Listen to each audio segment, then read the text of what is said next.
Menurut Bung Karno, pemuda yang kumpul-kumpul sambil diskusi tentang bangsa dan negara itu jauh lebih baik dibanding pemuda kutu buku yang hanya memikirkan diri sendiri.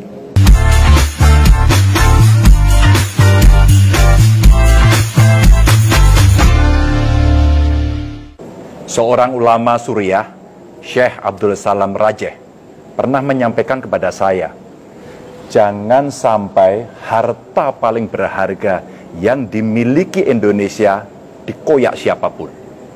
Pertahankan sekuat-kuatnya, seberat apapun dan berapapun biayanya. Karena ketika harta itu berhasil dikoyak, maka seluruh kekayaan yang dimiliki negara tidak akan pernah sanggup membiayai pemulihannya. Harta itu adalah Pancasila. Tameng sekaligus senjata pamungkas yang tidak dimiliki negara manapun, yang mampu meleburkan segala perbedaan, yang mampu menyatukan seluruh tujuan. Tapi di antara tatanan harta itu, ada saja kerikil di dalam sepatu kita. Ada saja kelompok yang secara sengaja menyulut dan mempermasalahkan perbedaan di negeri ini, sekaligus tidak mau dan tidak mampu menyatukan tujuannya dengan tujuan negara ini.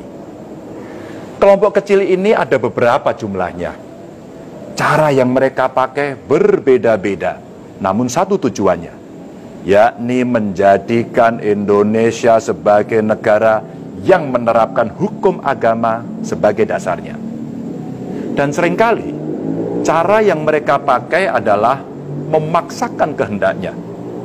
Tak jarang sampai menghalalkan segala cara, termasuk menghilangkan nyawa sesama manusia, bahkan nyawanya sendiri. Cara-cara mereka itulah yang sering membuat kita terheran-heran. Yang lebih mengherankan lagi, jangankan pandangan sesama manusia itu adalah saudara, pandangan sesama muslim adalah saudara saja mereka kaburkan.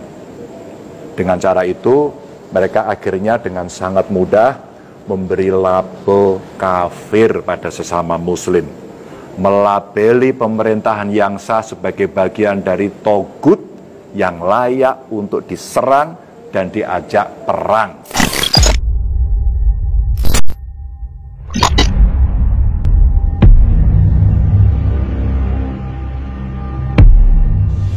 Saya sangat mengutuk aksi penyerangan bom bunuh diri. Terkadang muncul juga rasa kasihan, apalagi ketika melihat foto mayatnya, mengetahui pribadi dan keluarganya. Misalnya, melihat aksi 2 teror terakhir yang ada di Makassar dan di Mabes Polri. Bagaimana tidak kasihan coba? Mereka masih sangat muda, baru 6 bulan menikah. Istrinya hamil 4 bulan, kok ya tega-teganya diajak bunuh diri dengan cara meledakkan diri pula.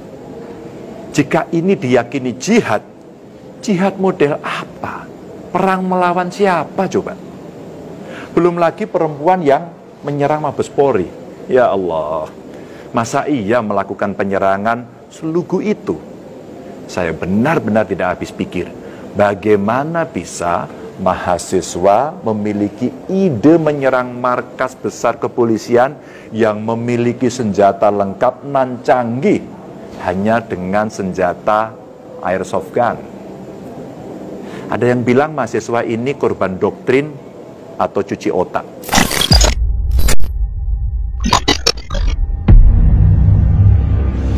Orang macam apa yang tega memanipulasi seorang anak muda untuk membunuh sesamanya? Dan akal sehat mana yang bisa menerima doktrin sesat semacam itu?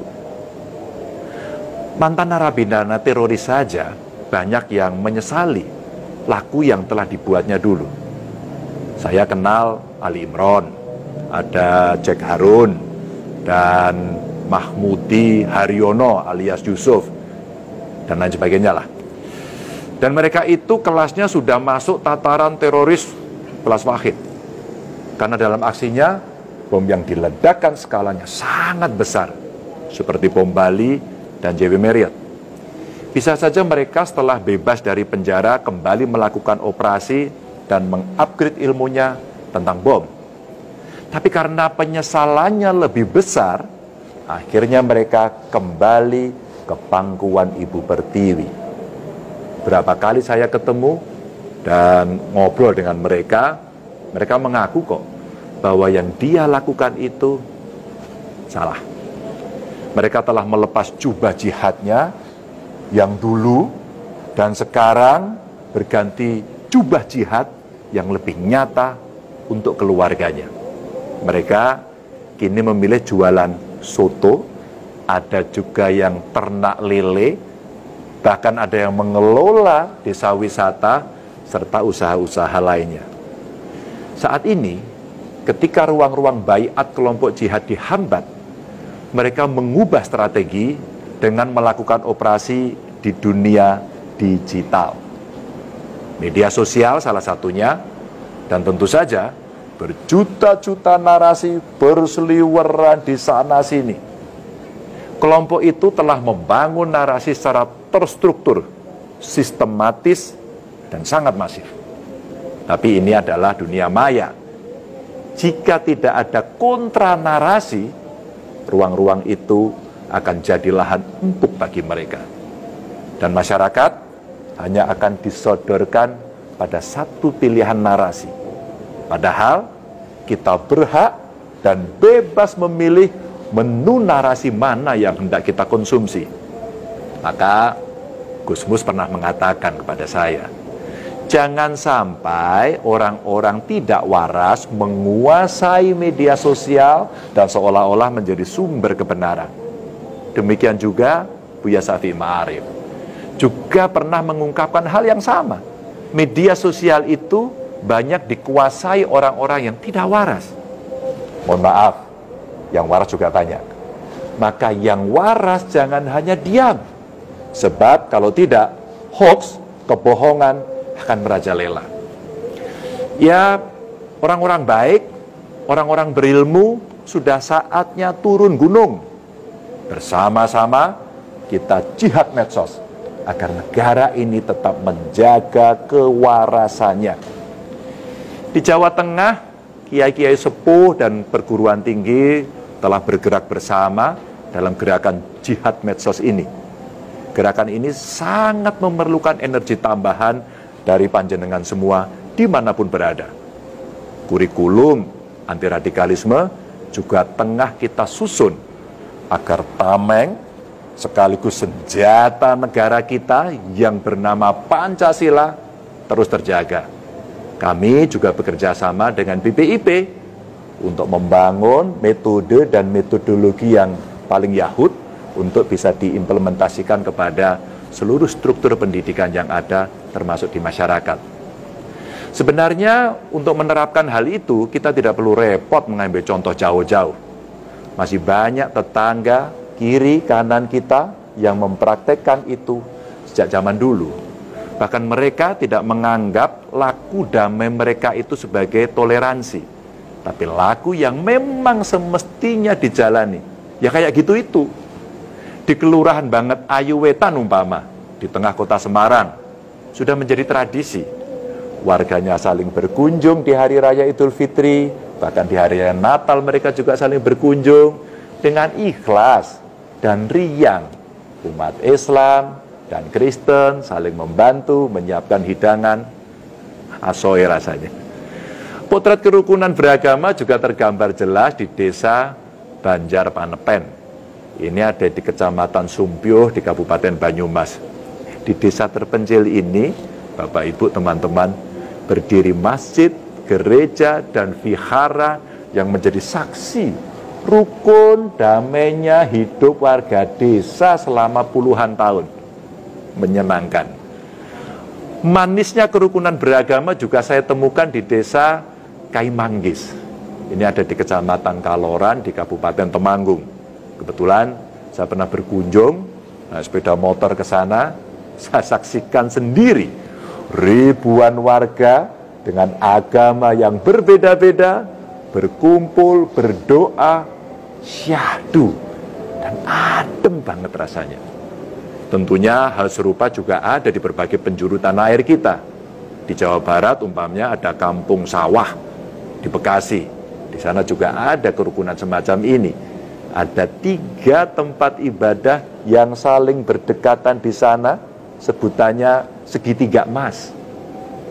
Atau di medsos, suatu ketika saya mendapat kiriman video anak-anak gereja di Papua yang melantunkan Salamat Badar.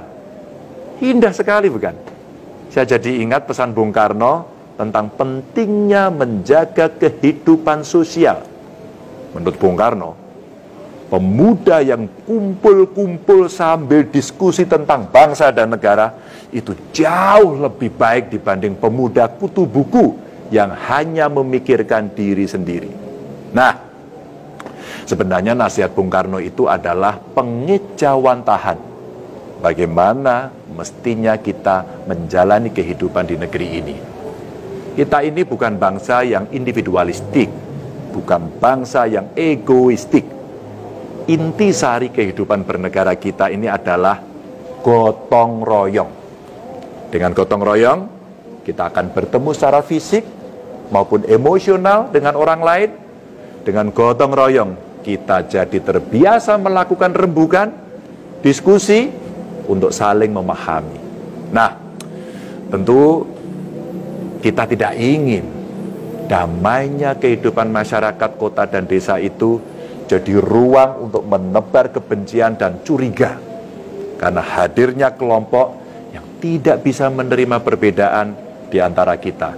Terlebih lagi di bulan suci Ramadan ini, spirit Ramadan adalah saling menghargai, mengubur rasa saling benar sendiri, dan mengutamakan berbagi. Ramadan menutup ruang-ruang benci dan membuka seluas-luasnya ruang peduli pada siapapun tanpa memandang agama, suku, status sosial, apalagi golongan. Agar kelak kita benar-benar meraih kemenangan sejati. Kemenangan sebagai seorang muslim sekaligus kemenangan sebagai manusia. Terus jaga kewarasan berpikir kita.